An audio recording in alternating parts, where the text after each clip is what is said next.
Welcome everyone to this webinar organized by the Society of Biblical Literature on globalizing biblical studies in the 21st century.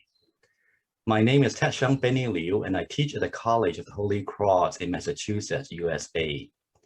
Joining me today for this conversation are 6 scholars from different parts of the world.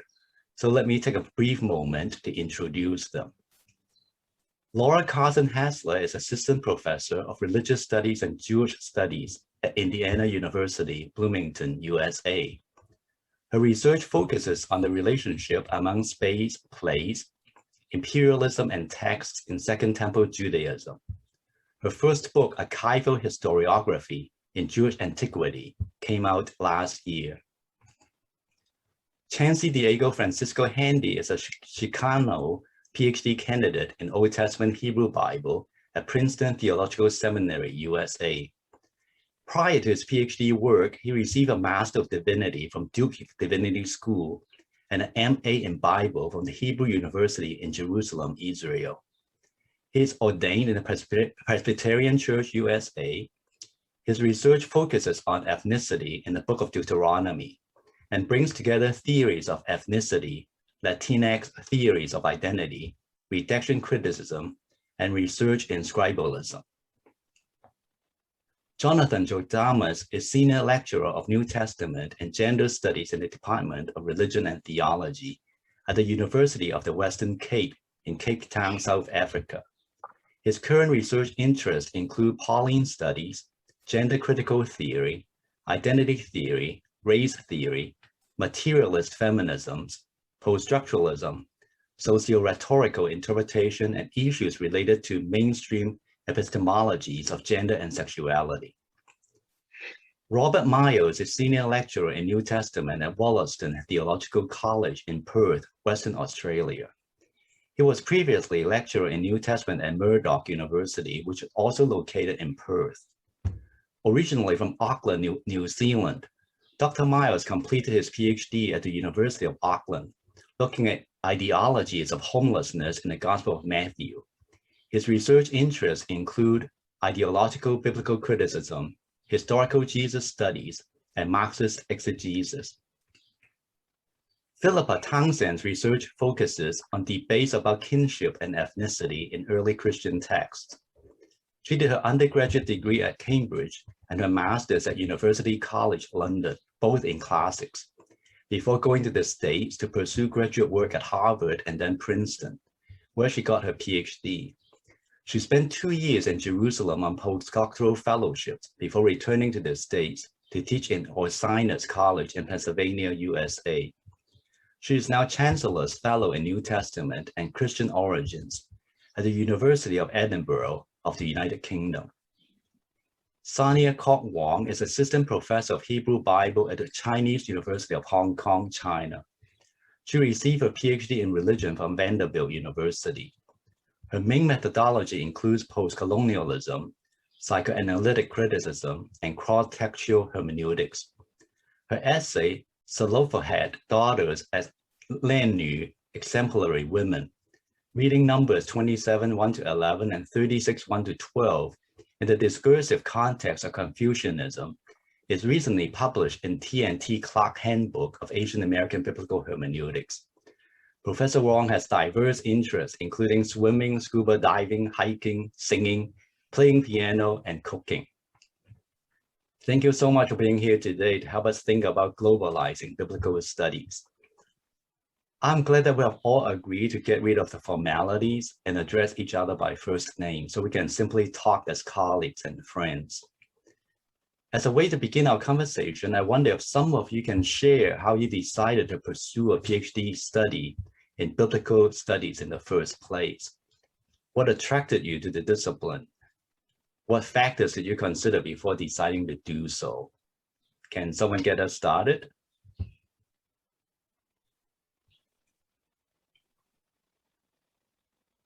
Laura, I will begin with you. Sure, happy to. And hi, everyone. Nice to meet you all. So I'll just jump in. So my own journey to the field, the wild world of biblical studies, was initially a parochial route in the sense that I went to divinity school first, and then slightly redirected to biblical studies. I was drawn to biblical studies because it occupied this intersection of literature and philology and religious thought, and it afforded me the opportunity to teach, which captured a particular blend of interests for me. And I should also say, it may have been obvious from my bio, but I was trained and currently work in the United States, which is also where I'm from. So that's the perspective that I'm bringing. As I was thinking about this question, I know that we often tell the story of how we get into this line of work, especially in the academy, because of interest or desire or curiosity. But in this conversation, especially, it might be worth naming, for at least for me, the logistical and financial factors that allowed me to pursue this path. One of those for me was that my program offered a relatively livable graduate stipend. So that was a choice I was able to make. And part of the reason I decided to stay in the United States was that I imagined, this may have been incorrect, it was based on very anecdotal evidence, but I imagined it would be less costly for me financially, logistically, maybe even emotionally, to stay home, broadly speaking, than to cross borders to study and work abroad. So that way of imagining things could be wrong, but I do think thinking about how logistics, economics, borders, real or imagined, might determine our paths to the academy is something that might be worth putting on the table, I think, in this conversation. And I'd be interested to hear how you all kind of found those paths, because it sounds like there is a real diversity of experience here. So I'll leave it at that for me, but I'll be interested to hear how you all found your way to biblical studies as well. Thank you. Joe? Yeah, so thanks, first of all, Benny, for this invitation, and greetings to everyone. So my experiences were quite similar. There's some overlaps with what Laura said, especially with regards to necessity when it comes to economics. But for me, when I was growing up, I had absolutely no aspirations to be a teacher or a researcher, for that matter. In fact, I was quite uninspired by my teachers who, for some or other reason, didn't think that I was clever enough, because I didn't have the requisite skills in math and the sciences that were actually the driving factors at the school that I attended. And so my interest lay elsewhere. In fact, it was on the soccer field. And so I had aspirations to become a professional soccer player, and some of my childhood friends actually went on to pursue those types of professional careers, especially soccer, even representing the national team. But my aspirations to become a soccer player was crudely stopped by my mother at the age of 15, when she said to me in Afrikaans, wat het die lig met die duisternis te doen? And so translated in English, that means, what does the light have to do with the darkness? And so obviously my mom was quoting a biblical passage from 2 Corinthians 6:14, where Paul says, do not be mismatched with unbelievers. What fellowship does the light have to do with darkness? So I was reared in a conservative Christian home and in a traditional Pentecostal church, which taught that the Bible is the final moral authority for all decisions. And so I dutifully obeyed my mother's wishes and gave up the pursuit for being a professional soccer player. And yet I still believe that there had to be some way to engage critically with this and to negotiate the sacred authority of biblical texts. And so the passion to read against the normative grain of believers found a good resting and a restless place for me in my pursuit of a PhD. And I investigated constructions and representations of masculinities and femininities in 1 Corinthians. And so almost 2 decades later, after my dreams to be a professional soccer player was dashed by my mom and implicitly by Paul, I find myself teaching in a university classroom, pierced, tattooed, hardly fitting the description of the quintessential professor of New Testament biblical studies. That started my journey. Excellent. That's so interesting. I'm glad to hear that people have so many interests, right? We know about Sonia scuba diving. I was impressed by that too, but now we're a soccer player. So that's excellent. Biblical scholars are multifaceted. We're not just one-dimensional. So Sonia, what about you?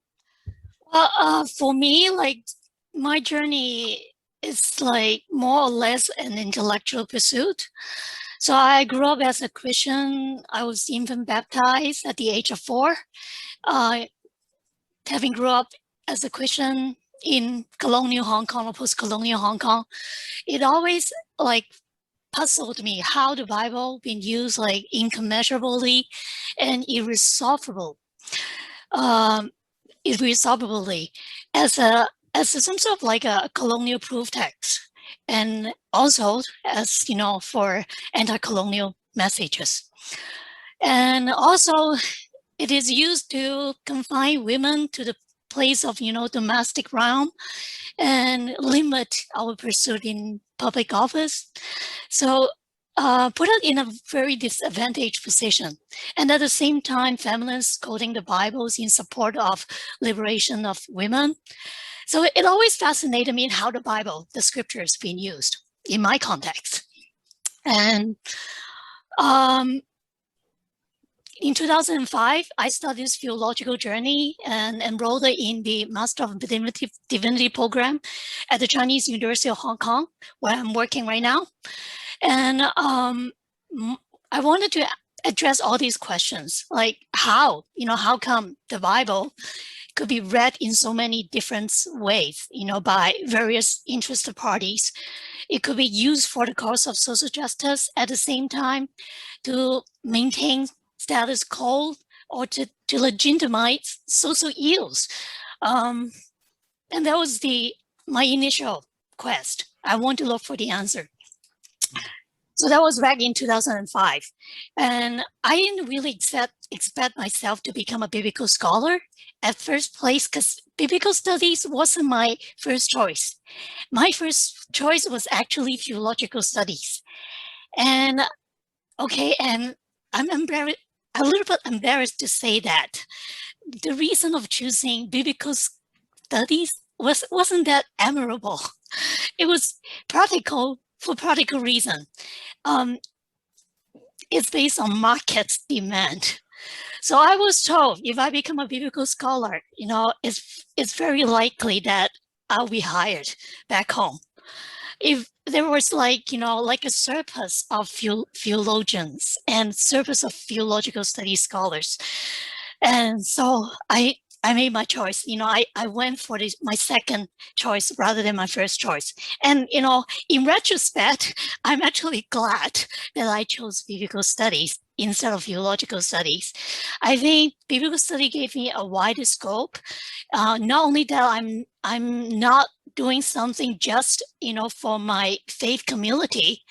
I think, it actually allowed me to look in popular cultures and help me to understand how we understand, and just sort of like make me realize who I am as a Christian, as Asian Christian, and my position back home here, and how I may contribute both to the society of Hong Kong and my faith community.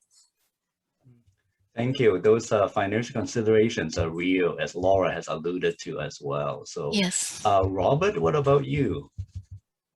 Yeah, hi everyone. Thanks, Benny, for the invitation. I have some similarities and differences from the other stories. I grew up in Aotearoa, New Zealand, which is quite a secular country. I grew up in a non-religious family. The country has quite a large Christian minority that's been slowly evaporating over my lifetime. And I think as a teenager, religion more generally, more broadly, intrigued me quite a bit. I remember growing up particular events like, as a teenager, like the September the 11th and those sorts of events, and the connection with religion, but religion was not something that I knew much about, but I was definitely interested in it. I wasn't a particularly academic student at high school, but I did go to university straight out of high school. I was studying philosophy, and then I took an elective class in New Testament studies, introduction to the New Testament, just kind of out of pure interest.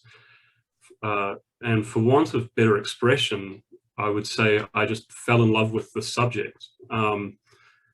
It's kind of strange, and I've been unable to kind of leave it alone ever since. And it was just sort of basic nerdy things that I liked about it, like, you know, the synoptic problem, or just these little puzzles, and I guess a kind of a way of looking at the generation of these texts that subsequently have had a really, you know, important and significant history. But what were, you know, in the kind of old school historical critical questions, what were the kind of generating factors behind this literature? What were the original settings? And it just really gripped me.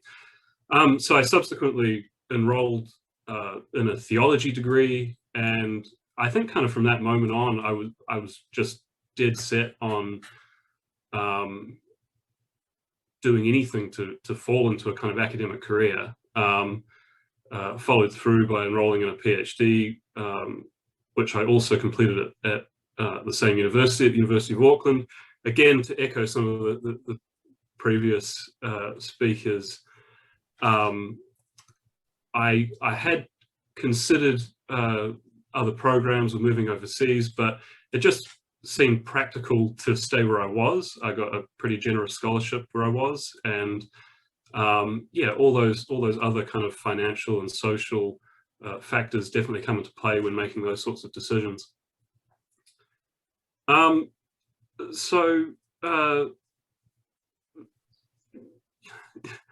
You know, I mean, that's really it, I think. Okay, thank you. I want you to know that I also was a terrible high school student. Not even not good, terrible, because I was playing soccer. Although I never had the ambition to be a professional because I was just not good enough. Philippa? Hi, everyone.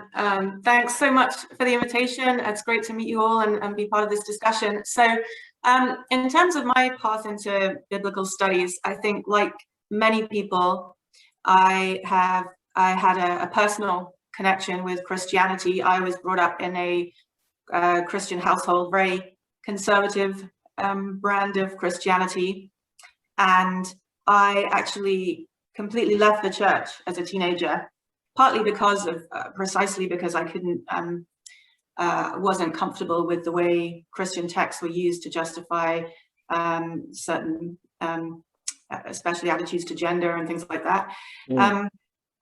And so I completely left the church, left Christianity, and I did classics as an undergraduate.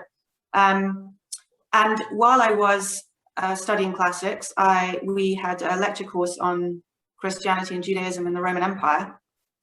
And it was the first time that it really sort of hit me that these two worlds, this sort of personal world that I grew up with, this world of faith that I kind of left behind, I thought, and then, you know, my academic interest in the study of the ancient world, just, you know, I realized, oh, it's the same thing, it's the same world. So I just was completely hooked in a way. I just thought I was fascinated by this, and the idea of, I suppose, going back to all those texts that I had lived with as a young child and been brought up with, but with this different focus, with this academic approach, I just found that completely fascinating. So I did a master's after that in classics, but I was focusing more and more on Christianity, and then I decided to pursue a PhD in biblical study, well, in religion, but yeah, focusing on early Christianity. And the reason I decided to do it in the States was, I mean, there are a few different reasons. I'd always wanted to travel, to live in a different country. I had actually always wanted to do my undergraduate degree in the States. And talking about, you know, as we were talking about financial considerations, at that time, there was no tuition fees to do an undergraduate degree in the UK. And so the idea of going to the States and having to pay, you know, thousands of dollars was just impossible. So I didn't do it then, but then later on with the PhD, with scholarships and so on, I felt this was an opportunity to do that. But it was really about also the people. I mean, US academic institutions have a huge prestige in the UK. And so that was very, you know, these were institutions I'd heard about, scholars there, I'd read their work, I love the idea of working with some of these people. So all those things attracted me to going to the States and doing my PhD there. But also more practically, in the States, you have 2 years of coursework before you start writing your thesis, whereas in the UK, you go straight into writing a thesis. And as somebody who hadn't really had much biblical studies background, because I come from classics, that I thought that would be really useful for me to have that training. So that was another practical consideration too. So yeah, it's very much, it's about, as Laura said, about interest, intellectual interest, but also about these practical and financial considerations too. Thank you so much. So you got your PhD from Princeton. So let's go to another Princeton person, Chauncey. Hi, thanks again, Benny, for the invitation. I'm really pleased to be here, and it's been really wonderful to listen to everyone's story. I mean, there are some similarities and differences. I, like a lot of you, grew up in a Christian community, but I grew up in the Pacific Northwest in probably one of the most liberal parts of the United States. So the town Bellingham, Washington is a very crunchy, so to speak, town. And I fit in that regard, except that I was also religious. So I went to a pretty progressive Lutheran church growing up, and nobody had ever really told me very much about the Bible. They just used it. And so then I was given the opportunity in some ways to develop a certain sense of curiosity. People were like, "Oh, is this the Word of God?" And I was like, "Well, what does that mean?" But then, as you might imagine, church people quickly grow skeptical of too much curiosity. But being a very stubborn person and willful child, I kind of kept going with those questions. And then, by the time I got to undergrad, I was a Latin American Studies and Spanish major in undergrad, and seeing the ways that the Bible was imposed colonially on Latin America by the Spaniards was very interesting and intersected with a lot of identity questions for myself as a Chicano. And I was like, okay, well, how does this all fit together? And then in my senior year of university, I had kind of reverse senioritis when I took my first biblical studies courses. I was in the library until it closed reading books, and I was like, what is going on? I hate the library. Why am I here? And I just couldn't stop. And so then I was like, well, I'll need to go to the next logical step for me. I had no real idea that there were kind of secular programs that dealt with biblical courses. And so I went to Duke Divinity School, and in the process realized that languages are a thing that drive me. I think they're fascinating and fun. And the more languages I got to work with, the happier I became, which was odd. It's a weird thing to admit, that kind of madness when you're like studying Hebrew paradigms for hours and you're like, this is great. But when I was taking biblical Hebrew for the first time, I realized I had this really fantastic instructor who was able to fold in a lot of, he was Jewish, and he could fold in a lot of rabbinic interpretation and kind of modern context with the state of Israel and modern Hebrew and these sorts of things. And I suddenly realized that the texts that I had been living with for my whole life had been used by Jewish folks for thousands of years, and nobody had said anything to me about it. And I was really embarrassed, like deeply, deeply embarrassed to have discovered this so late. And I went and spoke with a friend and mentor of mine at Duke, Ellen Davis, and she said, well, if you're interested in that, you'll need to go move to Israel and get your Hebrew better. And I said, move to Israel? And she said, yes, Chauncey, this is the rest of your life we're speaking about. It's important to get it right. And so I started, looking for ways to do what she suggested. And I ended up moving to Jerusalem, and I got a master's degree at the Hebrew University. And, to be totally honest, at that point, it was like, there was a lot of, I think I want to get a PhD in this. This seems like the logical step. I have more questions. And I really didn't think as much as maybe I should have in certain ways about the financial ramifications of living and studying in Israel for 2 years. Jerusalem is very expensive and not as fun as other expensive places in my experience anyway. And so, when I was there, it was this odd experience of taking archaeology classes while tear gas was being fired into Palestinian slums down the hill. And really reframed a lot of, you know, being exposed to discourses of settler uses of the biblical text, and realizing that this is all live issues, that the Bible was being used in a way, a lot like Sonia and others of you have suggested, you know, used in these kind of modern colonial contexts. And it was, it drove me to try and do more, realizing that there's space to de-weaponize these texts, and that's an important and necessary thing for people to do. And I felt that I could help in some way do that. And so when I applied to my PhD work, it was, these were a lot of the concerns that I had, a lot of the identity questions about what does it mean to be Latino in the United States? What does it mean to think about myself as kind of a multiracial person? And reading these texts forming identity in antiquity, and then seeing their modern implications, all of these things kind of pulled me deeper into the study of the Bible as an academic discipline.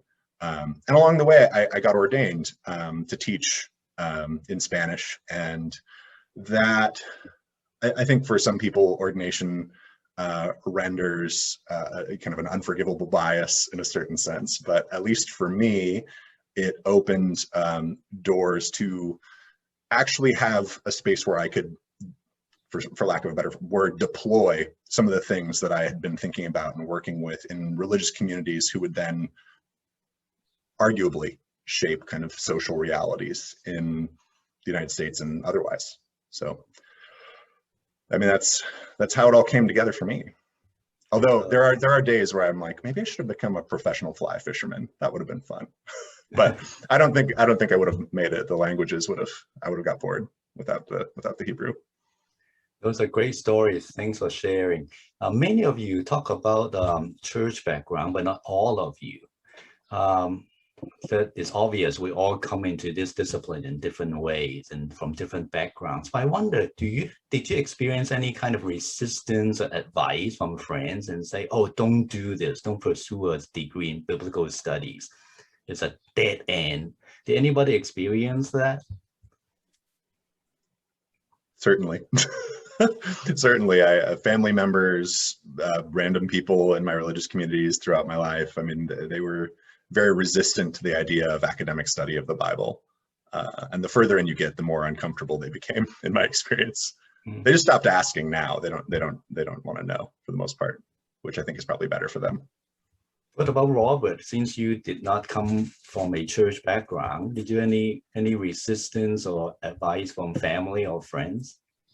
Yeah, I don't think anybody in my immediate circle actually knew what I was doing. I'm not sure if they still know what I do. I mean, I was also the first in my family to go to university, not to go to university, but to complete a university degree. I had family members who had gone and not completed.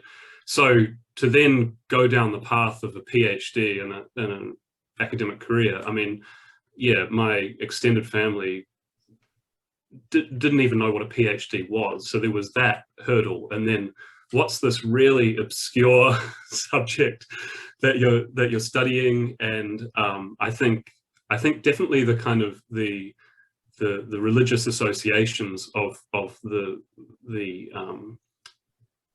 subject itself is kind of part of what fascinated me about it, because it does skirt this borderline between being a kind of secular academic discipline, while on the other hand, you know, being kind of handmaiden to the church. And I know there are, you know, intense battles fought over that terrain, particularly within the SBL itself. And again, I find that fascinating. I think for me as well, I've kind of, through my own career, have found myself in these different worlds as well. Initially studying at a secular university, but then, as of most recently, ending up teaching in a theological college. And these are very different contexts in which to be, from my perspective, trying to be undertaking the same kind of work. but people suddenly have very different expectations of you, assumptions about what the subject is, what it offers, and so on. Yeah. Now I'm going to ask you to remember this is a roundtable conversation, so jump in, and I'm not going to call on you, right?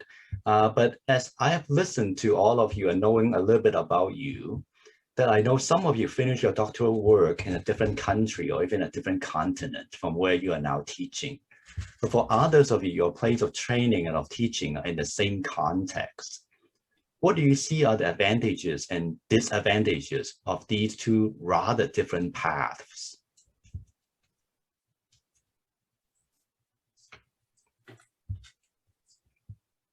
Well, I mean, as somebody who did my PhD in a different continent, I would say, I mean, that there are huge, for me personally, I hugely enjoyed the experience of being in a different culture, different institutions, and got a huge amount out of it. But I think there are costs as well in terms of, you know, maintaining networks. If you move the number of times that, for example, I have and others in academia have, you know, it's hard sometimes maintaining networks. Family relationships, friendships can suffer. That can all be difficult. And one thing that I found is, you know, coming back to the UK after a long time in the States and elsewhere, I didn't really know how academic institutions worked in the UK, because I did my undergraduate degree here, but when you're an undergraduate, you don't pay any attention to that kind of thing. And then coming back here, I realized there are such huge differences just in the structures, things like funding structures, relationships between academic institutions and the government, things like that, that you really have to just learn from scratch. And I think anyone moving between countries and like that would face that kind of issue. So those are a couple of things that occur to me. Yeah, I mean, sorry, Laura, you go ahead. I didn't mean to catch you off. Are you sure? Oh, sorry. No, I was gonna say, just because Philippa, you named the network issue, and it sounds like you have had a little bit of a different experience than I have, where I've stayed in a single country kind of throughout. But I would actually name, as I was thinking about this question, I was also thinking about the network problem that also that contributes to kind of in my situation. I will say that one of my colleagues, just to put a plug in for Indiana University, one of my colleagues, Sarah Imhoff, recently wrote a article, I think in Feminist Studies in Religion, talking about the problem of manthologies. That is an edited volume with only male identified contributors as a network problem that stems out of people's grad school, kind of somewhat insular grad school and early kind of professional networks, who they went to conferences with, who they trust, those sorts of things, and how powerful those networks are. And I would say a drawback for me of staying home kind of throughout my professional trajectory, at least up to this point, is that my own professional networks are not, not exclusively gendered in that way, but they are almost exclusively American. And that I count that as a real limitation. And for me, I would name the limitation, especially because a number of you a few minutes ago named sort of kind of interest in colonial legacies.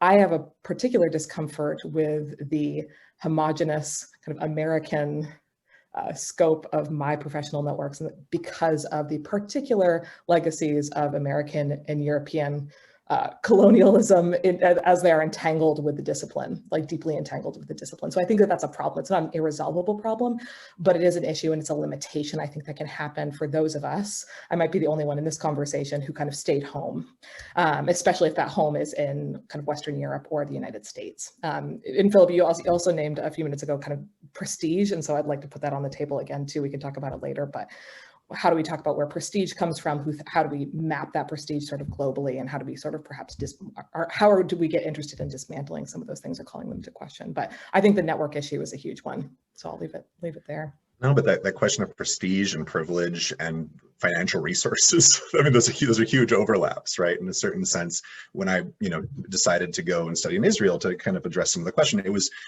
there were benefits that came from it educationally. I applied to various PhD programs and was accepted to many, which is unusual. But a lot of people were really excited that I had gone to Hebrew University and got a master's degree there. And it was you know, it was a very costly endeavor that I'll probably be paying off for the rest of my life, you know, and it just, you know, those realities of the opportunity to do these sorts of things that would have been on the table for somebody, you know, in my case, weirdly, the United States federal government will actually give you loans to study in Israel with that, and it almost in no other country does it work that way. As far, from what I understand, you can't get federal money from the United States to study in any other country, but Israel is fine, which was convenient for me. But you know, it's not, you know, there aren't very many people in the United States who have the capacity to say, well, it'll be fine, I'll just take on a ton of debt, you know, these sorts of things. I mean, it worked out as far as I can tell, but there's no guarantee that it would. All this is to say, my experience studying in Israel and then moving back to the United States, I mean, the network issue, I was able to meet people abroad, and that was helpful. But it really, the reverse culture shock of studying in another place, and Philippa, I feel like you might have gestured to this in a way, when you are abroad for a number of years and kind of surviving in another culture, and then you come home, in a sense, you're suddenly a stranger in your own land, where, you know, people in the Pacific Northwest, for example, are rather passive aggressive, and Israelis are not. In the furthest possible thing from passive aggressive. Israelis are either the kindest people in my experience or the worst people. And it's not that all Israelis are bad, I'm not saying that, but they're just very direct about who they are. And so you know right away. But people back home are not used to that sort of thing. So for the first time I was like, wow, when I was grading papers, I came back and I was grading papers and I was like, this sentence is unclear. And the professors I was working with were like, well, you need to maybe be kinder with your words. And I was like, well, I wasn't being mean. I was just saying it was an unclear sentence. I don't understand, but this is just the way Israeli professors grade your papers. And so there are these cultural contexts that you're suddenly missing, that you have to relearn or learn for the first time, maybe coming back. Oh, I need to be kinder too. Oh, sorry. I always use that phrase, this is unclear. So sorry, Sonia, go ahead. Yeah, I was gonna echo what Chansey just said. A stranger in my own place, like I received like my initial training is back home here. And then I went to Nashville, Tennessee for my MA and PhD. And I remember when I came back in 2016, I haven't finished my PhD yet, but I came back to work as an adjunct lecturer. And what I found is like, you know, like when I went to Nashville, Tennessee, that was a big cultural shock for me. And when I came back to my own place, it's supposed to be home, but it didn't feel like home at all. And it felt more like another cultural shock. So that was the feeling I had. And back to the Benny's question, like, you know, having been trained both in Hong Kong, initially in Hong Kong, then in the United States, and came back here to Hong Kong to teach. I have to say that it's a great benefit of having this international experience. That seems to be a favorite of hiring people with international experience in Hong Kong.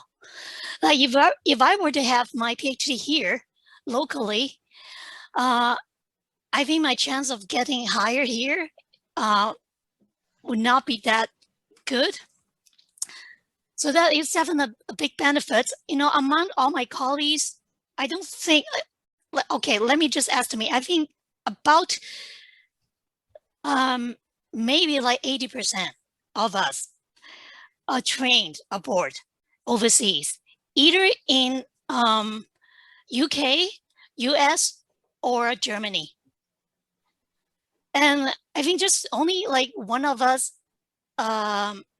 trained locally. Actually, a couple of us trained locally, and another one trained locally, but received some sort of like international experience because he went to Yale for a year. So I see like people here favor people with international experience. If you have trained you know, in a prestigious university, either, you know, in UK or US, that's sort of like it's like a proof that you're able. You will thrive in scholarship. That's almost like, you know, a guarantee of success. putting that, that career prospect aside, I would have to say that the years that I spent in US was life transforming.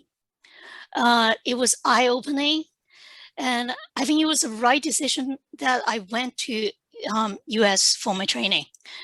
I think there shouldn't be any problem of getting a scholarship back home here if I did decide to stay, but I wanted to go anywhere but Hong Kong. Just to believe that international experience would help me to understand the world better, help me to understand myself better, placing myself in a place that is strange, in a new culture with strange people. It's kind of, helped me to understand how everything worked, through this hermeneutics of difference. I sort of rediscovering myself. I still remember when I, the first week or the first month in the United States, we were having this seminar, and one of the, they were having this discussion and was talking about and how homogeneous other cultures are. And, the United States is a very heterogeneous place, with also ethnic groups, and there is a huge racial tension. I was sitting there as an international student, and it felt so strange. And one of the things I felt was people didn't really understand Asia. People didn't really understand the other parts of the world. Maybe they never been to Asia. Asia is really heterogeneous. The first month I arrived in United States, it felt like everybody's Christian, or at least everybody claimed to be some sort of God believer. Okay, here, we have Taoism, we have Buddhism, we have Confucianism, we have people believe in popular, folk religion, Chinese folk religion, and Christianity, only less than 15% of the Hong Kong population claimed, to be some sort of Christians.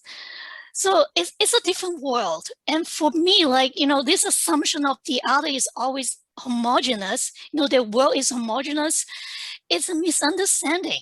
And I think this international experience helped me to understand that our social location, our experience, our lived experience actually frame the way we understand things. And it's sort of intensify that awareness that I have to venture out. I have to go into a different place, a different culture, immerse myself there in order to help me to understand things better. For example, biblical studies, it's amazing to see that how the Bible, a certain passage is interpreted in a different setting. I mean, the first semester, my supervisor, Professor Douglas Knight, he had us read some feminist criticism, some work on liberation theology, and what else, post-colonial criticism. And that was when I realized that how my gender identity, how class, and how the ethnicity could shape one person think and understand the scripture differently. And I have to say, coming back, it's this whole experience put me in what post-colonial critics said called the third space. This hybrid space that I'm exposed to the Asian culture and American culture, and having seeing how the Bible being interpreted differently, it put me in the first space, being able to critique my own culture, and also to a certain extent the American culture as well, and to see how much our the biblical scholarship has been influenced by the Western scholarship. The whole biblical study, the field, is just shaped by or dominated by Western scholarship. I mean, the few years I was here, how many like Chinese biblical scholars were I introduced to? Hardly any. Like we were introduced to like Julia Wellhausen, Gunkel, like Von Rad, like, you know, the big names in the West, in Europe, in US, but hardly any Chinese or Asian biblical scholars. And, you know, I was starting to question if there were any. Back then, I mean, like, you know, when I started the journey. So it really helped me. It really helped me to see that there are, you know, this big gap that we have to fill in. And I'm glad that people are filling in now. Thank you, Sonia. Joe and Robert, you want to jump in? Yeah, sure. I'd like to just echo some of what Sonia said, especially in the back end. And so I'm just also interested, and I think it's going to come out later in the discussions as well, with where the epistemological center lies and how easily voices get placed on the periphery. Also, really interesting is that it seems that there's a type of privileging of a certain location in the north, and that allow enough voice as a speaker. So all of my training and all of my teaching and learning experiences have been located in South Africa, primarily because of opportunity and necessity. So for me, there wasn't really, not because of a lack of trying, not because of a lack of ambition, not because of a lack of anything from my side. There just was an opportunity to get postgraduate training or even a job internationally. So really for me, necessity was the name of the game. And in light of the scarcity of academic positions, in light of austerity measures at various South African universities, all of my postgraduate training was at the University of Cape Town, so UCT. And then primarily most of my teaching experiences were also limited to the South African context. So I was fortunate enough to teach at 5 higher education institutions in South Africa in the past 10 years. So this could either indicate two things. It could either indicate itchy academic feet, or it could indicate actually the type of scarcity of permanent posts, especially in the South African context. In our South African context, the field of New Testament biblical scholarship is primarily white and male. Mm. And so Black academics struggle to find permanent positions. And my experience gained in a distance learning institution, the University of South Africa, a privately funded institution in Cape Town called Cornerstone Institute, a privileged publicly funded university, the University of Cape Town, a merged institution where I taught alongside Gerald West, the University of KwaZulu-Natal. And now I teach at a historically disadvantaged institution called the University of the Western Cape. And these experiences have fundamentally shaped my pedagogical and research experiences. Despite the fact that each of the institutions promoted different graduate attributes and pedagogical models, the common philosophy that undergirded all of my teaching and learning experiences is that of social justice. The content of my teaching, the ways that I teach, my goals and objectives of teaching are all shaped by this philosophy of social justice and a commitment to intersectional and decolonial pedagogies. And I think that one of the benefits then of having all of my training happen in South Africa is exactly that, is a disidentification with what is seen as epistemological privilege coming from the global north, and a recognition that indigenous knowledge systems has a place and has a power that often does not get recognized because of this skewing of epistemological privilege. So I think from my side, there's huge benefits, especially contextual immersion that is taken shape even in my teaching, that if I had been given an opportunity to travel to North America, for instance, to receive postgraduate training, I would not be the scholar that I am today. And I think that I would not necessarily, I think it would have been, it would have had a negative impact on my scholarship as opposed to having a seemingly positive impact. That makes a lot of sense to me. I mean, especially the question that you and Sonia have both raised about the privileging of Western epistemology. You know, for myself as a Latino in the United States, I don't often belong to what's categorized as Western, because those of us employing theories and ways of thinking that correspond to our communities get kind of marginalized in that space in a way. And even pivoting from traditionally Western ways of thinking that I learned in Israel or so on and so forth to more socially located work, I've kind of, you know, I've found a lot of really great community with scholars who I really enjoy being around, and at the same time have experienced just a level of getting some side eye from people, if you know what I mean, like just, you know, what is this work that you're doing? This doesn't count as biblical studies. So that all makes a lot of sense to me. Yeah, if I could come in and just pick up on a couple of those points, because I there's just so much in what people have said, but I think these issues of privilege and networks and all these things are so connected.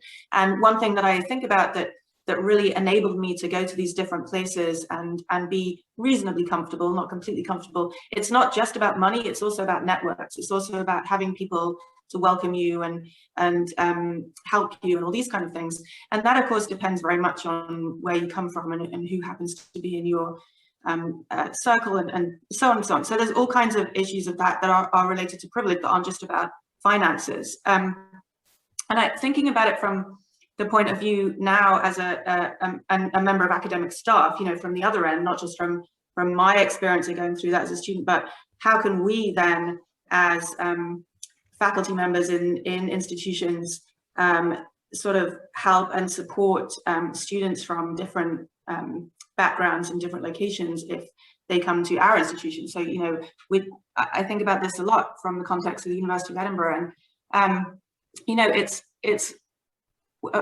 you know, it's one thing to try to be global, to try to make global connections, to try to bring people from all over the world. But if when they come, they don't have support systems, or they face racism or discrimination or social isolation or other things, you know, then, you know, it's not enough to kind of just bring people over and give them a library access and, okay, now we're global, now we're connected, you know, because there are all those social, personal contexts that are just as important to producing scholarship as the sort of more obvious kind of institutional ones. So that I think is something that is really important for those of us who do hold positions at universities to think about, you know.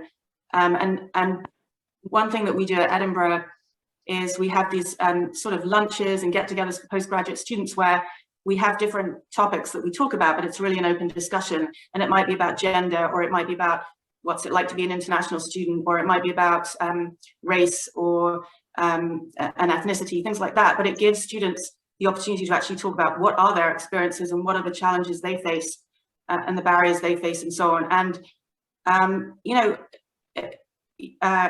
it's amazing to hear what students have to say, what people have to say, things that you might not necessarily be aware of, or I'm talking about myself from my own particular location that I might not necessarily be aware of, and just actually giving students a voice to talk about that, I think is really helpful in thinking how to develop our institutions in a more supportive way that kind of promotes equality and inclusion.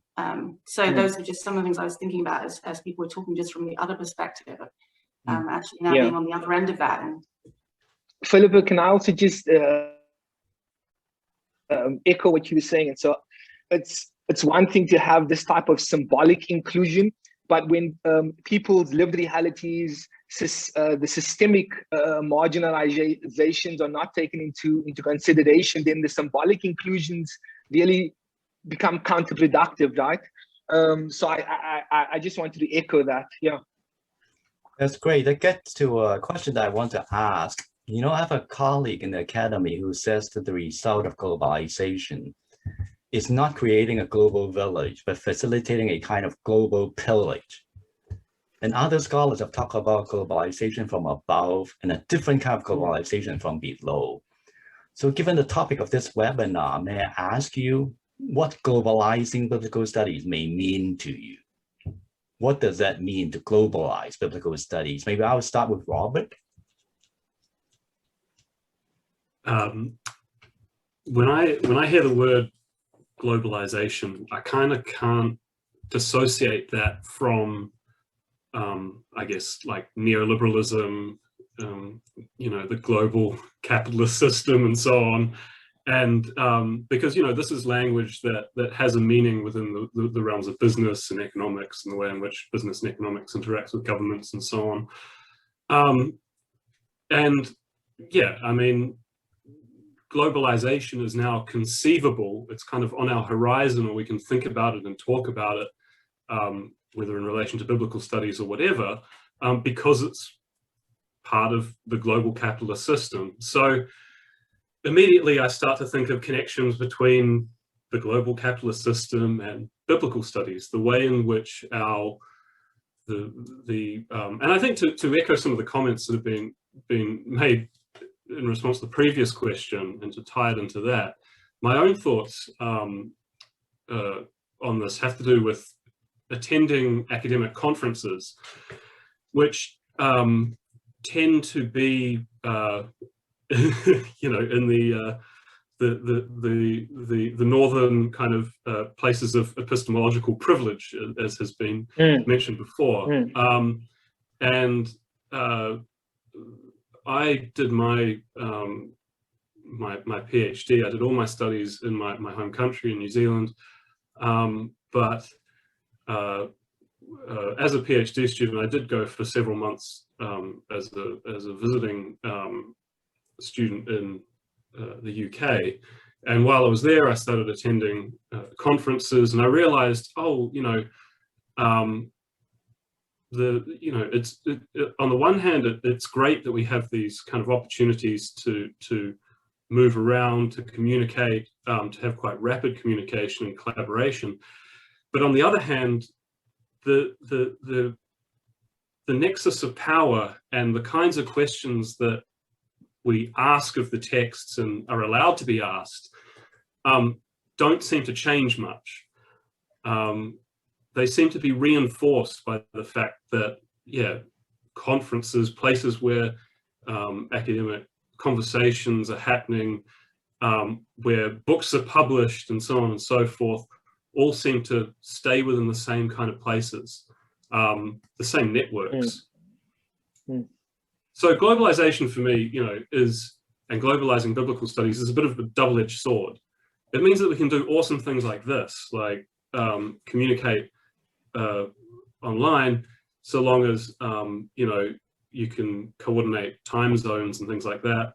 And this has been interesting in the past year for me through COVID, where, you know, suddenly it's great, we can have all these online conferences, except for me, they mostly happen when it's 2 a.m. in the morning, so I miss out. So you know, it's a double-edged sword. Yeah. Same here. Yeah. Yeah.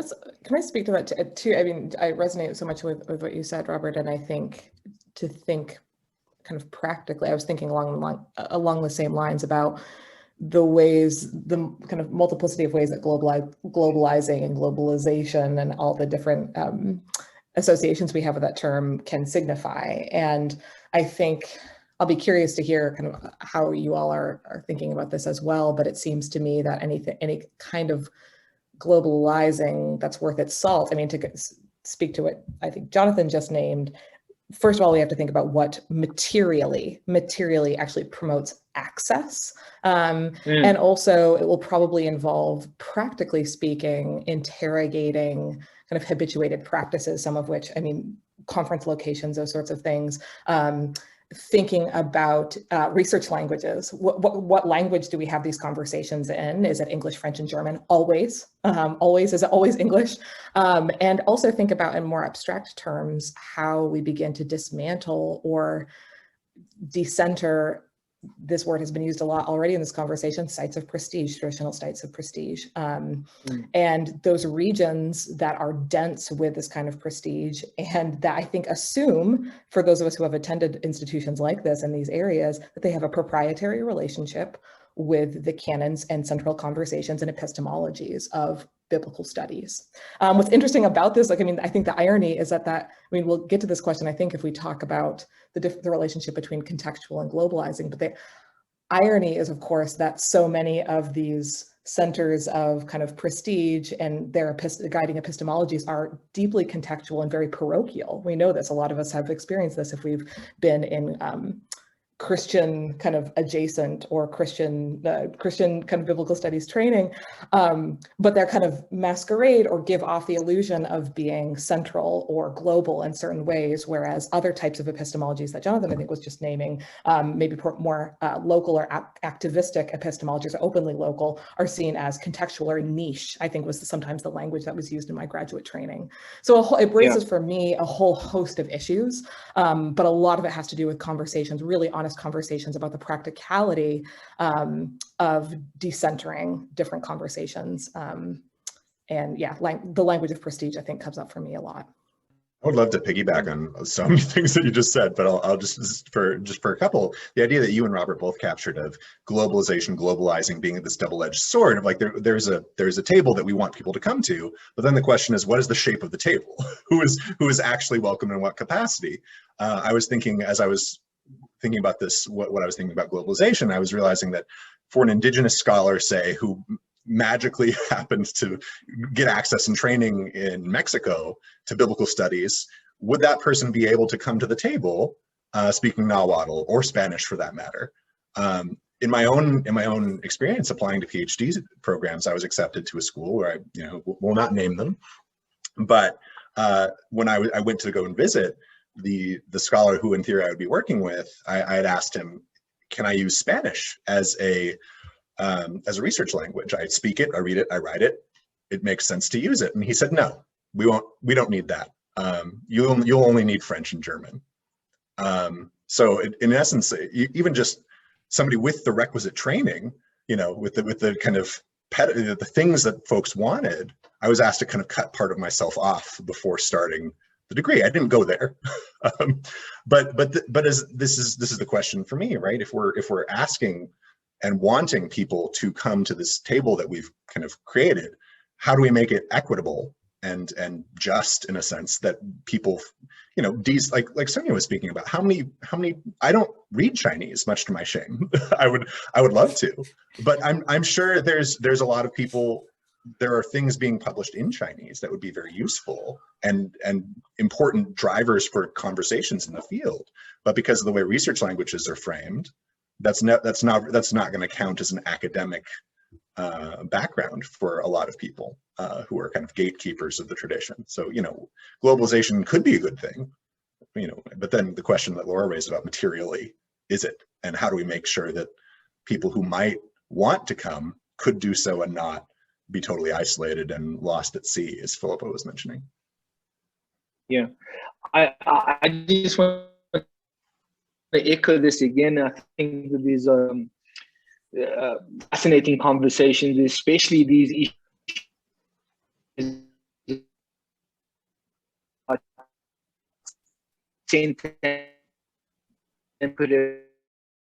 especially now. So yes, you can invite, because the theory, the method, the engagements are already predisposed using a certain privilege, and we are already placed into these little silos of, okay, just add context and stir, and that becomes sufficient, right? So we are already in our own knowledge systems. We are placed on the periphery.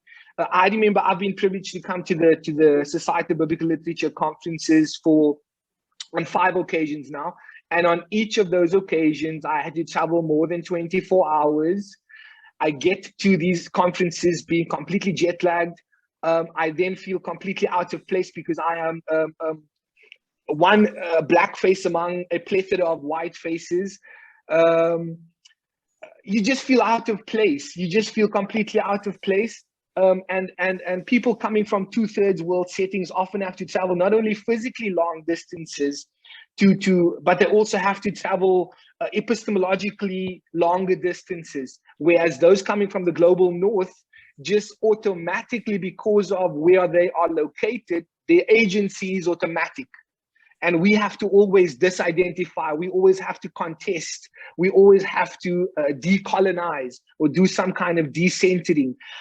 So I think these are the really important conversations that need to be had. And that, like Chancellor was saying, like, so yes, you get an invitation to the table, but at what cost? And oftentimes people coming from third world settings, the cost is so high.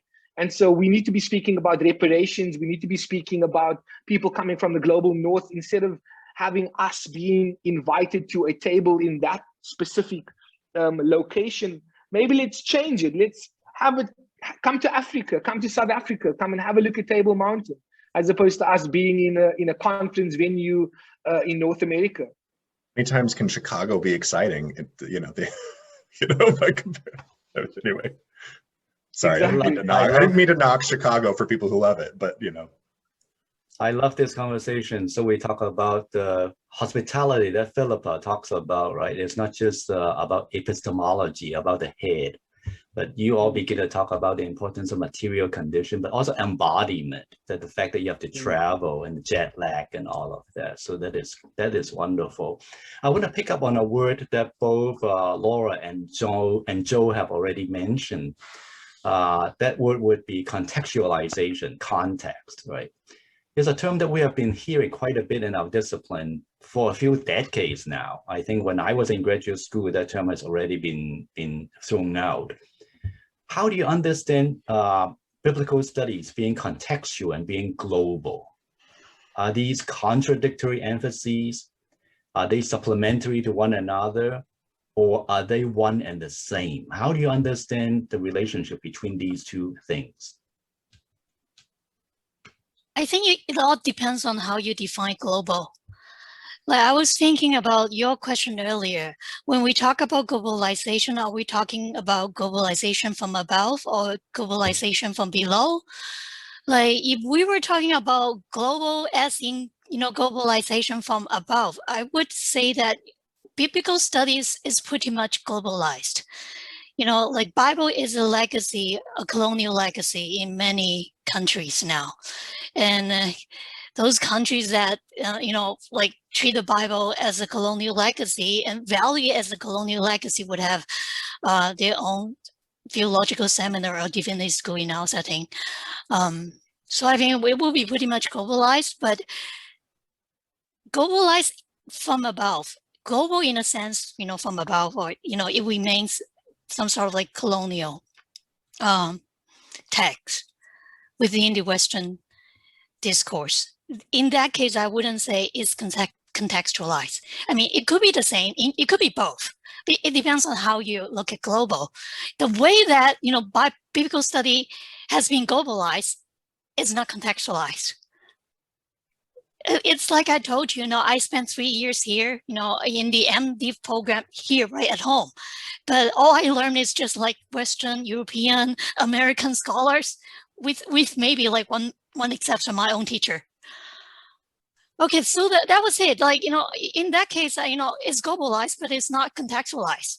But I think what we're aiming for is, to have some sort of globalization from below, not from above, and try to contextualize it and realize that we have to look in the Bible, like from all different sort of ethnic, gender, and social location, and how that would affect our interpretation of the Bible, and having, and also learn the critical theories, the cultural theories that would aid us in doing this job, globalizing the field.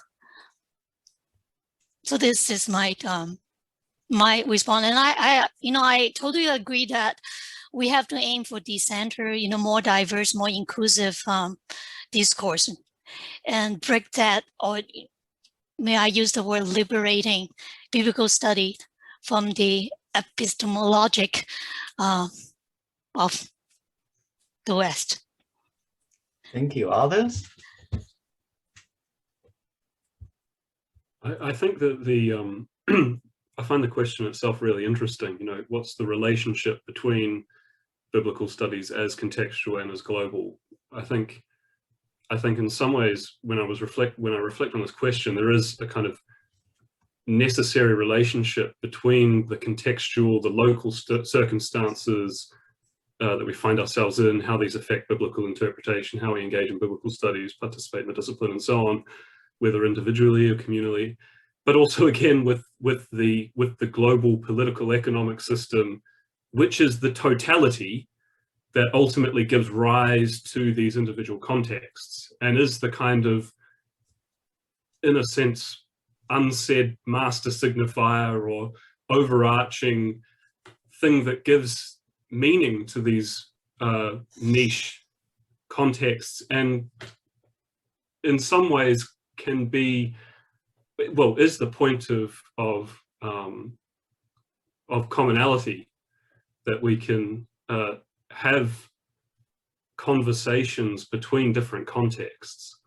It's in thinking in terms of that bigger totality, that how is my niche, you know, bespoke reading site or the particular issues that form my context, with gender, class, race, culture, colonialism, ecological crises, political crises, and so on. How are these all connected to the big totality that is our global state of affairs?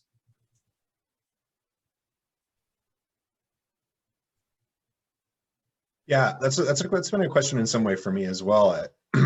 Pushing, you know, thinking about the Bible as a global document, right? Well, it was not prepared in most of the places that we live, right? These texts were written in the Levant for the most part, you know, thousands of years ago. So they're already at a great distance from most of the contexts that they're studied. But then there's the added element of most of these people were, you know, colonized, oppressed people themselves writing these documents. In, you know, the Hebrew Bible, for instance, trying to write a Torah as a way of resisting the imperial impulse to assimilate these people who have been deported to Babylon, and so on and so forth. I think it's really important that we do the sort of acknowledgement that both you and Sonia are talking about, right? That there's this globalizing force that's rendered biblical studies kind of homogenous in a certain ways, in the way that that shows up in various countries. But you know, I think that has to be resisted in a way by just the nature of, like, the idea that the context is everything, right? That these things that are talked about as niche from the kind of dominant, quote unquote, universal perspective.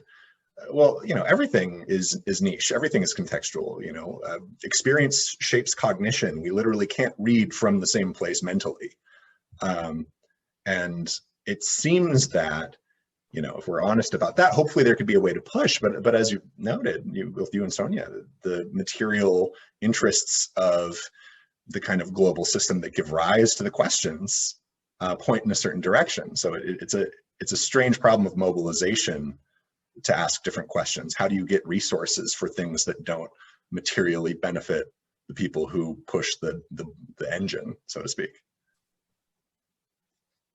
Yeah, it strikes me that so much, and I think we've just to reiterate what I think a number of you have named, is that this isn't, and I'd be curious to hear from you, Philippa, whose training is also in classics, and what kinds of conversations, are there analogous conversations that you at least got wind of as in your experience in that discipline? But part of our problem is also the very contextual legacies of the Bible.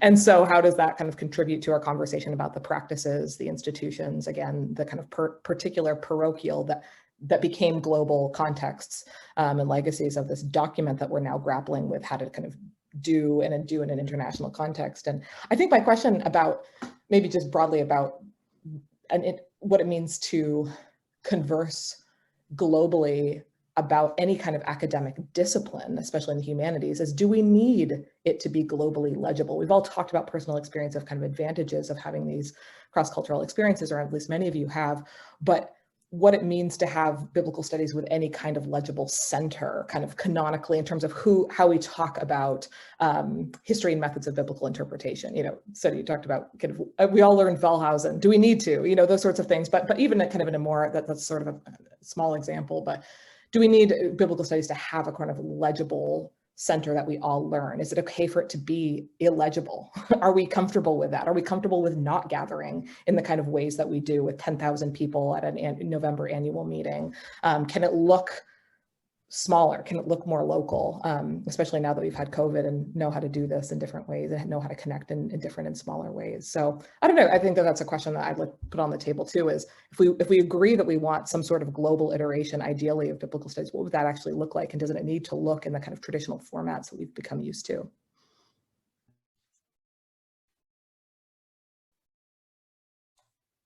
I mean, interestingly, Sorry, yeah.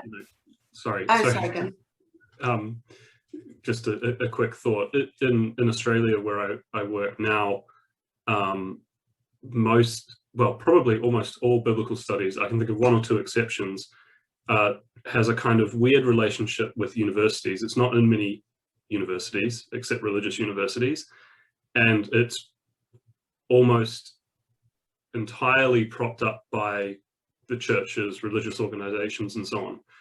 And so that economic basis to what keeps the discipline going in this country ultimately frames, you know, what can be done, how things can be, you know, it's very difficult to shift that, or even to ask those sorts of questions. I think you can have a lot more freedom to do that sort of thing in a place that doesn't have those, in a context that doesn't have those kind of religious clutches on the discipline.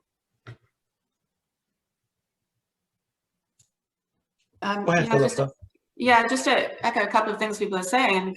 I mean, there's what Laura brought up about classics is really interesting, because I think both classics and biblical studies have these really particularly privileged places in the history of colonialism and so on. And so the conversations that are going on around both those areas, I think, are really useful. And I think that it is encouraging that there is, it seems, at least in the UK, you know, a real momentum to talk about issues of decolonization and so on at the moment. And I think that, you know, whatever the particular problematic aspects of some of those discussions might be, or limitations might be, I think that that's a real opportunity to really, you know, not only, you know, to kind of push away from it just being about diversifying, you know, reading lists a little bit and things like that, but really think about how the sort of principles of decolonization, if you want to use that term, can be embedded in all aspects of academia. You know, to think about it, the material aspects, to think about it in you know, in terms of staffing and hiring, in terms of finances, in terms of you know, library resources, even in terms of student support, all kinds of different aspects, and all these things I think are so important. I mean, Jonathan, what you said really resonated with me about why is it that we always go to Chicago for conferences, or, you know, it's thinking much more broadly, not just about kind of diversifying reading lists and so on, but actually all these other conditions that contribute to some voices and some positions being privileged, and how do we challenge that on a deeper kind of level. And that's an incredibly difficult task and challenge, but I think it is an important one to really think about and see what can be done.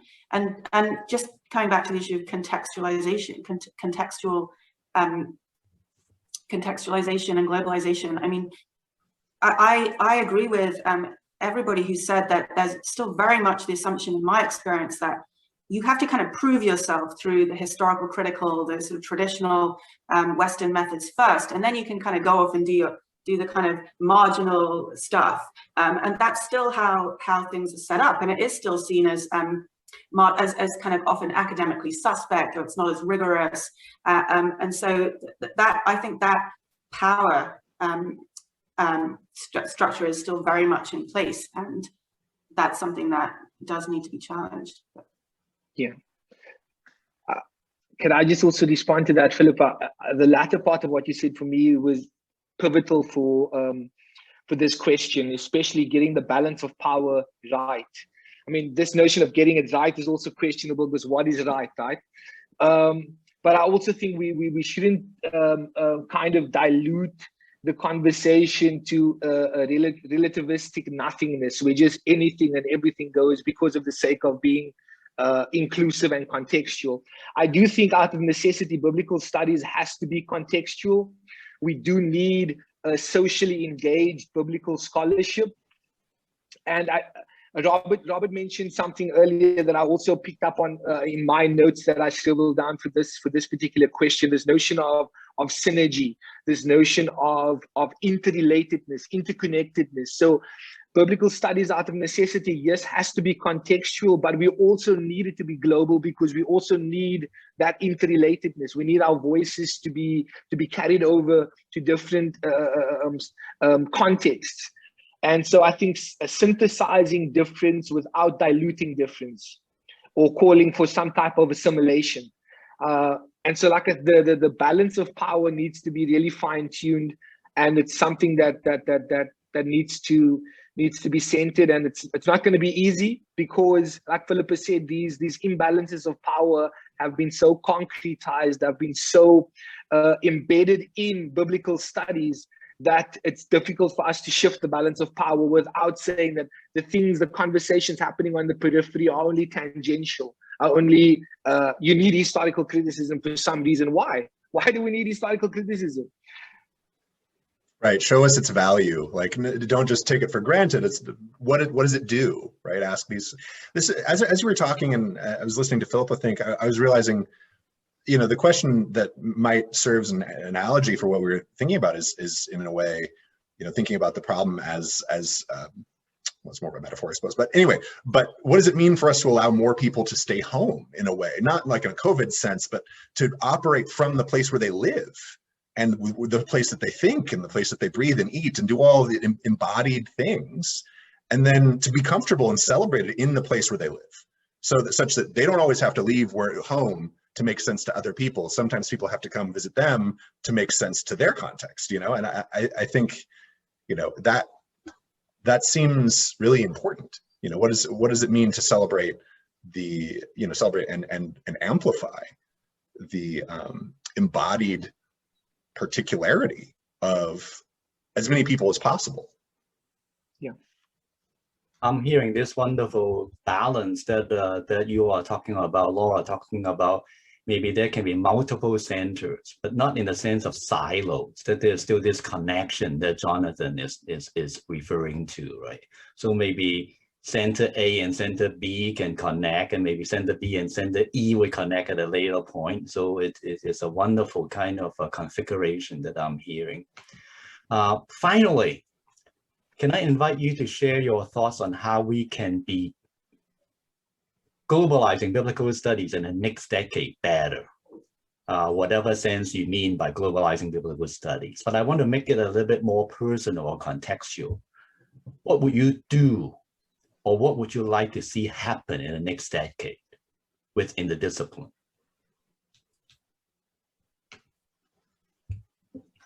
I have this fantasy. So like, I don't know, like for the past few decades, it's definitely like a unidirectional thing that people in the periphery going to the West for theological education, for higher theological education. I'm hoping to see a reverse. Like, you know, people in UK, in US, in Europe, they desire to get a theological education. In Asia, in Africa, in other continents. Yeah, and that's the, you know, I have this fantasy, hoping that one day, it's like, you know, a two-way traffic. We both learn to appreciate each other. We both learn to read from the other's perspective. That makes a lot of sense to me. I think one of the dreams that I have for, in particular, you know, my own context in the American Academy, is that people in the United States would own the fact that Spanish is a legitimate language of inquiry, and that people of Latinx descent are valued voices at the table, insofar as the gatekeepers assume that they're valued voices. Not that I want the structure to remain the same, but I really, the kind of stranglehold of Euro-American epistemology, values, and language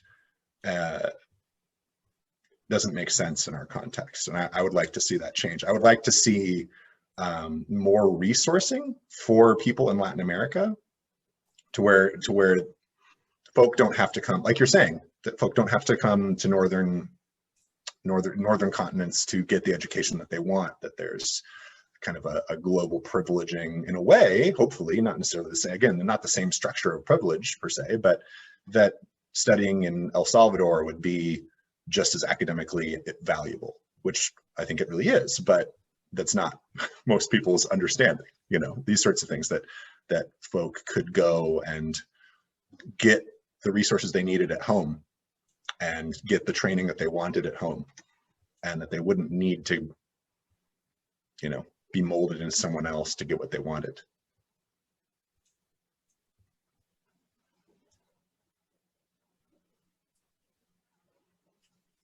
I think just to hark back to some of the things that Jonathan was saying in response to this question about how to make biblical studies more global. I do have that issue perhaps with the word global. You know, is it global? Is it global that we want biblical studies? Sorry, do we want biblical studies to be more global? I prefer to use the terminology perhaps of internationalist, in the sense of, you know, how can we unify or collaborate from our differing contextual locations as participants towards a common goal or set of goals? That for me is a kind of distinction, I'm not sure where I pick it up from, between the language of like internationalism and globalism or globalization. Internationalism is sort of more deliberate, and a deliberate attempt to speak across contextual locations. And personally, I see that primarily in terms of social and political struggle. So how can we join forces from our various social locations in terms of the work that we're doing in biblical studies, or perhaps more broadly, and speak across contexts to determine the ways in which we're really talking about the same things or very similar things, just happening in different ways.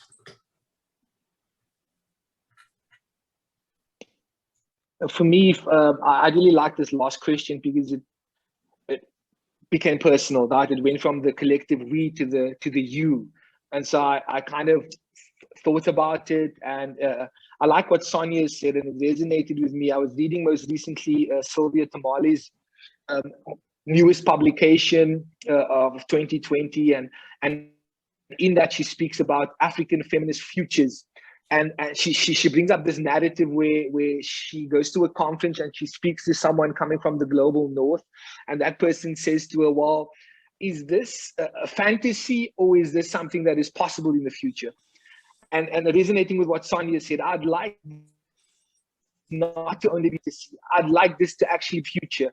And so going back to the various conversations we had, it's within our reach. We need to do the hard work. And the question for me about is not so much about making biblical studies more global, but about making biblical studies more responsive to multiple contexts, and also responsible for the ways in which we engage those multiple contexts. Right. I mean, one of the things that comes to mind when you're saying that is what does it mean for biblical studies to be something that folks with limited access to resources get to participate in, right? Because I think one of the problems in a certain sense is that, you know, for people to, as we've named various times, privilege and financial access. But if we really want the conversation, as you're talking about, to include multiple contexts, well, we don't want to just see everyone from the same social class at the table. You know, exactly. It's necessary that poor folk get to be here too, if we're taking that seriously. So yeah, that's great. Yeah, because I think just building off of that, I mean, I think talked about this a little bit, or talked around this a little bit, because it's not even an issue of, in the United States, my experience is it's not just a majority white, majority male, majority American conversation. It's also a majority upper middle class and above conversation of those who are going to pursue higher education in this particular field, especially. So promoting kind of material access, coming back to that, seems imperative for kind of a robustly equitable configuration of what this conversation can be. And I'm just echoing this language as I think about this, as personally for me, what it means to really pursue and establish kind of multiple centers. That language that you use, Benny, I think is resonating with me, and is language that I'll kind of carry forward through collaboration, through conversation partners. Will it mean that prioritizing other sites of collaboration beyond, I mean, we've talked about the kind of international SBL as our sort of go-to metaphor that we are, or go-to site that I think we all have familiarity with, but really what does it mean to prioritize travel and engagement and collaboration across and beyond kind of the Western Europe and kind of Anglo context. I think also just the other thing that I would add for me as a scholar, but also as a teacher who is teaching in, again, majority American white Protestant context, is to make when I teach, especially kind of history and methods and those sorts of things, even to undergraduates, is to render that particular context strange and particular, and not determinative or authoritative, that this is a particular and strange legacy that is powerful and has had power, and we should grapple and reckon with that, because we still feel it, as we've recognized in this conversation, but it is a very peculiar one that we should be able to recognize pretty explicitly as well. So implications in my own scholarship and also teaching as well. Yeah, I agree with a lot of what everybody has said, and thinking about it from the point of view of being somewhere like the University of Edinburgh, thinking about not just how we can make our university more global in the sense of bringing people from elsewhere, but also how we can go elsewhere, whether intellectually, whether actually physically, in different ways, and make it more of a kind of two-way process or multiple process, rather than one way, as Sonia put it, and that just necessarily, as we said throughout this conversation, really does require thinking about material aspects, practical aspects, power structures, things like that, and they just have to become part of the conversation, part of what we talk about. That it can't just be something about, oh, you know, we kind of you know, have a nice dialogue, you know, without talking about those kind of inequalities and so on. They just have to be part of all the conversations we have, I think. And I really like, Laura, that you brought up teaching, because I think that's so important. And I think opening up these conversations that we're having also with undergraduates, with students, postgraduates too, of course, but undergraduates, and not just in, you know, not just in senior year advanced classes, right from the beginning, right from the first biblical studies class they take. Let's talk about these things. Let's talk about how biblical studies was formed as a discipline. Let's talk about, you know, the kind of privileging of particular epistemologies and so on. Let's talk about the structural issues, the issues of power. And I found that actually, you know, sometimes you don't even have to initiate those conversations. Students get that. A lot of students get that. They want to talk about this, and they have, you know, often they're kind of I feel like they're 3 steps ahead of me on some of these things. So actually talking about this with students too and learning from them, I think, is an important part of it as well. Can I also just add, Philippa, that I think we also have to be quite deliberate, not just talking about it, but actually implementing. So if we're thinking about the politics of citation, be practical in your undergraduate course curriculum. Quote an African feminist scholar, quote scholars on whose voices haven't been heard in your context. So I think that's really important as well, that deliberate practical act within our teaching and learning pedagogies. Yeah. That also implies pushing beyond what we do in our field, right? You have to read other books. You have to listen to music, you know, do normal people things. Yeah. Here's a practical idea. Can we start referring to the international SBL meeting as the annual SBL meeting, and refer to the annual SBL meeting as the United States meeting, or perhaps even the Chicago meeting? I don't know. Can we actually do that? Like seriously, because it's always baffled me ever since I first heard about the SBL as an international member, why those things are named in the way they are. And I know why they're named in the way they are, but why are they still named in that way? The international meeting is some kind of, secondary, just by the naming of it, it's marginalized. That's a good point. And also the power, the power of naming, right? The power of naming already positions it in a seemingly subordinate way. Oh, I feel like I cut you off. Were you saying? Sorry. You should. Were you saying something? No. No, I think we're I think we're good. I was going to say that it reminds me of we call Christianity and then world religion, as if Christianity was not a world religion. We have all these naming things that both Robert and Joe are pointing out. So this has been great. I've been hearing emphasis on multi-directionality, multi-centering. And again, going back to naming, I have another Latino friend who loves to tell me a classroom is often a room of class. So we cannot forget that. And then there's also a sense of responsibility that I hear very clearly, right? Whether you use the term internationalizing or globalizing, the responsibility that we may have. So it's been a great and rich conversation. Thank you so much for your time and for your thoughts and insights. Well, it will be interesting to see how a discipline will develop in the next decade or in this century. So again, thank you so much. I also want to give a shout out to LaToya Leary, who has been assisting us behind the scene to make this Zoom meeting possible. So any last questions or concerns that you did not have a chance to share that you want to share? I think from my side, Benny, just a big thank you for the opportunity to be part of this type of discussion. I think that it was really, really essential. And just to my fellow colleagues in the gallery, a big hello to you from Cape Town, South Africa. And hopefully this won't be the first and the last time that we rub and synergize with each other in this way, that it opens up an opportunity for further collaboration and networking. So I look forward to the discussions that will ensue. So thank you. Thank you, Joe. You're too kind. And it is just the beginning, like Laura talking about, maybe at times one's network could be limited, but now you know each other. So hopefully there will be other kinds of collaborations. Any last concern or questions? No, I think just wanted to echo what Joe was saying. I mean, this has been a fantastic opportunity. Thank you so much for the invitation. And it's been a real pleasure to get to speak to all of you and to have found so many birds of a feather in thinking about the field and what our responsibility is beyond publishing and writing as biblical scholars. I think it's really inspiring. So. I agree. Thank you so much, everyone. Yeah. It has been great. So thank you so much.